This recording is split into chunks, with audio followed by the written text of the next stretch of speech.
Yo, what's good, everybody? It's your boy Jamal Haki, and today we're back with another reaction video for you guys. Listen to me, yo, I'm really on top of it. I'm not playing with these video uploads. Like, I'm really trying to pump out videos every single day. And I'm trying to even do it while I'm in school too, because again, with this whole system that I got set up, it just makes everything a lot easier for your boy. So without further ado, we're about to go ahead and jump into this video. Y'all know y'all see the title, 12 most incredible things found in ice. What? Now, I personally can't tell you too many incredible things found in ice, but hopefully this video can. And it's gonna be a doozy. I believe it. I feel it in my bones. You feel me? So let's go ahead and jump into it. Let's get it. Ice is nature's great preservative. When we buy groceries, we put them in the freezer because we know they'll last longer when they've been frozen over. That's true. We found shipwrecks, fossils, and animal remains preserved in ice for thousands of years. Hey man, why it sound like this dude got peanut butter in his throat? We put things in the ice and we save it for years. Hey, hold on, that thing look crazy. Hey, yo, what is that? No. Hell no. No. No, bruh. Y'all better be lucky I ain't scared of stuff. Heck no, that's crazy. What is that?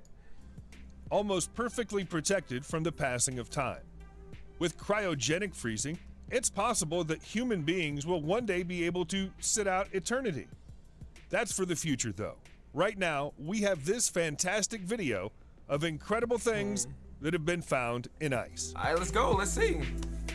Let's go. When you go on a polar expedition, not everything you take with you makes it back. Okay. If you're unlucky, you might not even make it back yourself. Sir Ernest Shackleton did safely return from a trip to the South Pole in 1907, but he left some truly spectacular whiskey behind him. Over a century later, it's now been found, and apparently, it tastes fantastic. The bottles of McKinley's rare Old Highland malt were a personal favorite of the famous explorer. Wow. But he had to abandon them when he aborted his mission in 1909. Wow. A century of snow and ice settled over the top of them, but a research team in New Zealand located them after a painstaking operation. Wow. After being slowly and delicately thawed out in Scotland, one of the 10 bottles has been opened and poured. If any whiskey connoisseurs happen to be watching this, we're told it's mellow, fruity, and light. It turns out that almost nothing that's lost in the Antarctic stays lost forever. Okay. Another priceless relic of over a century ago has recently been rediscovered and thawed out, and this time, it's a journal. Oh. Specifically, the journal is the property of George Murray Levick, who was part of the doomed Terra Nova expedition led to the South Pole by Robert Scott in 1910. Levick was one of the lucky ones. He escaped from the mission with his life, but only after spending a winter hiding out in an ice cave and eating penguin meat to survive. Hold. Hey, yo, what? Hold on. Yo, my man was eating penguin meat. Huh? My man was eating Happy Feet. That's crazy. My man was really in the cave, just tap dancing, eating. That's wild. I'm not eating that. I can't eat that. Was he able to cook the meat, or was he eating penguin meat raw? Hold on, man. I need to hear more about this penguin meat, man. Penguin meat. It's not known when Levick dropped the journal, but the entries in it capture happier and more hopeful times during the early part of the expedition, during which everyone expected their travels to end successfully. The journal was discovered inside an ice case, revealed by melting snow close to Cape Evans during the most recent summer. Wow. That's actually You don't tend to think of valleys as existing in Antarctica, but that doesn't mean that they aren't there.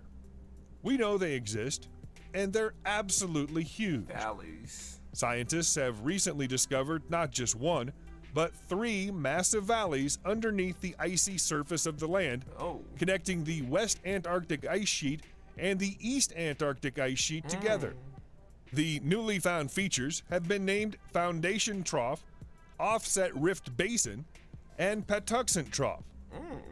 Foundation is the largest of them by far, with a length of 217 miles and 22 miles wide. Oh my goodness. All 3 of the valleys function as highways for the ice, allowing it to flow from the relatively stable sheet of ice on the east and shore up the less stable western sheet. None of the 3 had ever been noted or recorded until 2019 because of satellite blind spots caused by the orbit of ice mapping orbiters. Wow. Out of sheer curiosity, scientists flew specially equipped planes over the blind spots last year to see if they were missing anything. The discovery of the valleys was their reward. So like It's not just the land below the Antarctic that's recently been giving up its secrets. We've discovered So like, just based off of what they showed with the Grand Canyon, does that count? That counts as a valley, right? a lot more something about like what that? lies beneath the ice of the Canadian Arctic too. A PhD student named Anja Rudehauser was conducting a project to analyze the bedrock below Nunavut's Devon Island in early 2018 when he spotted an unusual radar reflection coming from the ice cap on a recent survey. Usually such a reflection would suggest liquid water, but the ice cap on Devon Island is over a quarter of a mile thick and 13 degrees below freezing. The existence of liquid water shouldn't have been possible. The only possible explanation was that the water was incredibly salty and ran a long way deep below the surface. Anja theorized that salt from the bedrock was being leached by the mineral halite and melting the ice directly above it, thus creating a salt lake that's sealed off from the rest of the world. Wow. Scientists believe that this may be how liquid water exists on Jupiter's moon, Europa, meaning that land below Canada's ice is like an alien world. Wow. Yo, we need to. Although Again, I think there's another video that touched on something similar to this. Like, there's so much undiscovered, like, stuff in relation to, like, what's below, like, certain ice blocks of stuff that's been frozen and what's below certain areas of water. But the only reason why we haven't really dug that deep, especially when it comes to ice, because money. We have the money, but people feel like it'll be a waste of money. Because if it's something that doesn't benefit them, why do it? Okay, we got plenty of money. Dinosaurs get most of the headlines. They weren't the only giant animals who roamed the face of the earth in prehistoric times. There were also saber-toothed tigers and woolly mammoths. Oh my goodness. Sadly, the huge but cute-looking mammoth didn't survive into the modern human era. But we still occasionally find the remains of them encased deep inside the ice.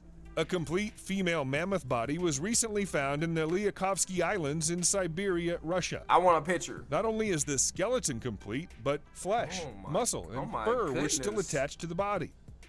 What makes the find all the more remarkable is that the flesh was so well preserved that the muscle tissue is still red, as if it were fresh meat. Oh my goodness. The lower half of the mammoth was found trapped inside totally pure ice, with the upper half having lain in the tundra for thousands of years. Oh my goodness. It's not known how the mammoth died, but the fact that the trunk was found some distance from the carcass suggests it may not have been a natural end. Antarctica hasn't always been a frozen wasteland. In the distant past, it was a verdant oasis, perfect for sustaining life. We know that because we occasionally find the fossils and remains of prehistoric creatures there, including a recently discovered new subspecies of dinosaur, a type of archosaur. The creature was about the size of an iguana and would be considered an ancestor to modern crocodiles. It was carnivorous and would have survived by eating mammals and amphibians.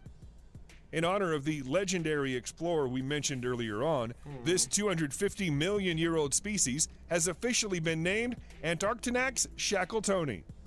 Researchers are now having to think again about the diversity and spread of early Earth creatures. As Africa and Antarctica were once joined together, it's always been assumed that the animals that lived on the land back then would be similar. As no creature anything like this crocodile precursor has ever been discovered in Africa, that may not have been the case after all. Hey, man. Newspapers in the United Kingdom got very excited earlier this year when the fossil of a gigantic sea creature was discovered in Antarctica. They thought it might be a relative of the fabled Loch Ness Monster. Oh, heck no. The 70-million-year-old remains belong to an elasmosaur and represent the largest sea dinosaur ever found. It's also one of the most complete ancient reptile fossils of any description ever located. When it was alive, this humongous creature would have weighed around 15 tons and measured 40 feet in length. Oh, that's crazy. Despite their fearsome size. All right, that's crazy. See, when you start getting to stuff like that, that's nuts. Like imagine going for a swim. You thinking like, all right, cool. I may like about to catch a couple of fish, and then you see this big muddy sucker pop out the water. You're dead. Like that is crazy. Hey, you gonna play? They probably wouldn't attack ships and boats if they were still alive today. Their diet was primarily made up of mollusks and crustaceans. Relatively speaking, this particular elasmosaur was a latecomer to the dinosaur party. It lived and died a mere 30,000 years before the mysterious mass extinction event that wiped dinosaurs from the face of the planet. Although it looks a little like the standard image of the Loch Ness Monster, it can't be the same species. Loch Ness was only formed 10,000 years ago, long after the dinosaurs were gone. The wreckage of the Pegasus isn't so much a find from the ice as something that's been committed to the ice and then left there. You have to look hard if you want to see it. It's a white plane embedded in a snowy, icy white terrain around New Zealand's McMurdo Station. Pegasus is a C-121 Lockheed Constellation plane that crashed as it came into land at the station in October 1970. The force of the crash was so severe that it ripped away the landing gear and shattered the exterior paneling at the base of the plane. And yet somehow the crew walked away with only minor injuries. As the plane was half buried in a mound of ice some distance from the runway, it was decided that a salvage mission wasn't warranted. The aircraft was likely damaged beyond use, and so risking a life and limb to dig it out wasn't worth it. It's now become a landmark. In fact, it gave its name to the nearby Pegasus Airfield. That's pretty cool. Einar Ambach is a reindeer hunter by trade. Ambach? He doesn't know much about archaeology, but he knew the enormous sword he found 5,000 feet above sea level on a mountain in the south of Norway was probably historically significant, so he took it to the experts. They confirmed his suspicions. The sword is 1,100 years old and once belonged to a Viking warrior. How it got there is another question. No Viking sword has ever been found at such an altitude before. The warrior race has never been thought of as particularly proficient climbers. We have the altitude to thank for the excellent preservation of the sword. Up there where the air is thin and the ice covers the surface, the rust and rot process happens much more slowly. For most of each year, it would have been encased in ice, and even during warmer months, it was surrounded by freezing screen. The most likely explanation for its presence is that it belonged to a Viking warrior who became lost in the mountains and died there. Although the lack of any other artifacts nearby is a little strange. Interesting. This wall of frozen fish in South Dakota, USA, looks like an art exhibition. If only it were anything so lovely. The real story behind it is a little more grisly than that. Grisly? The thin sheets of ice contain a variety of fish species, such as carp, which are native to the area. The fish are long dead. They died when ice formed over the surface of Lake Andes and prevented sunlight reaching algae in the water. Without algae, no oxygen was produced. Without oxygen, the fish suffocated. Once the fish were dead, they floated to the surface. Then the plunging temperatures froze the water on the surface and pushed it towards the shore, creating the fishy ice walls. It's an unpleasant tale, although if the local residents are to be believed, the story isn't as unpleasant as the smell. Fortunately, they didn't have to worry about that for very long. Bald eagles, American crows, and other birds were quick to spot the easy meals and flew in to take them away as the ice thawed. Hey, Hey, if I was a Perhaps bird, one of the I'll most snatch remarkable one up sets too. of frozen animal remains ever found is the Yukagir bison, a mummified 9,000-year-old bison that was discovered by a North Siberian tribe in the lowlands of Yana Indigirka back in 2011. The cadaver was in such good condition that experts were able to perform almost a complete autopsy on it and discovered much about the steppe bison, which is a direct relative of the bison that still exist on Earth today. Wow. Even the bison's brain had survived the freezing process to the point where the team was able to perform a CT scan on it as easily as if it had died the previous week. That's crazy. The heart, blood vessels, and digestive system of the bison also have survived the full 9,000 years, although some of the other internal organs have undergone dramatic shrinkage. After studying the creature's anatomy, the scientists came to a conclusion about the manner in which its life came to an end. There was a distinct lack of fat around the bison's abdomen, so it almost certainly starved. Dog lovers may want to brace themselves because the Yukagir bison isn't the only well-preserved animal to be retrieved from the ice of Siberia. There's also the Tumat puppy. This cadaver is even older than the bison and lived somewhere around 12,400 years ago. Oh my goodness. It may look like a household pet, but it doesn't correspond to any species currently known to exist on Earth. So it's presumed to be an extinct form of canine. That might not be the case for long, though. Scientists say that the body is in such good condition, they may be able to resurrect the species using cloning technology. As was the case with the bison, the creature's brain is mostly unharmed by its years of ice entombment. Its teeth are in excellent condition too, and it looks like it would be capable of giving you quite a nasty bite if it needed to. Based on its size and the development of its organs, scientists believe the dog was young, possibly only a puppy. Perhaps it was a companion animal for a long-forgotten early human family. But wait! Let's talk about some takeaways from that video. Let's just go ahead and throw this out here. All that just told me was we as human beings are currently working on ways to preserve human life. We are going to be able to cryogenically freeze people and then wake back up when they get thawed years later. I see it coming. I saw it. I'm saying it now. Jamal is speaking it into existence. Walt Disney is still alive. He is frozen. Tupac is still alive. He is frozen. Not on my watch. You name it. There are people who are still alive right now. They are just currently cryogenically frozen, and there are scientists trying to figure out a way to thaw them properly and efficiently and effectively so they can still be alive when they finish getting thawed. Stop it. Get some help. That's it for the video, man. Make sure you like, comment, subscribe, do all that good stuff. Hit the bell to be notified. And if you're new to the channel, make sure you check out the affiliate links down below. It's your boy Jamal _Haki. Peace out. I'm at the top of my game. It's only Christ to blame. We know the reason you came. Diamonds and dollars and chains. How about you? Sit back. I got this.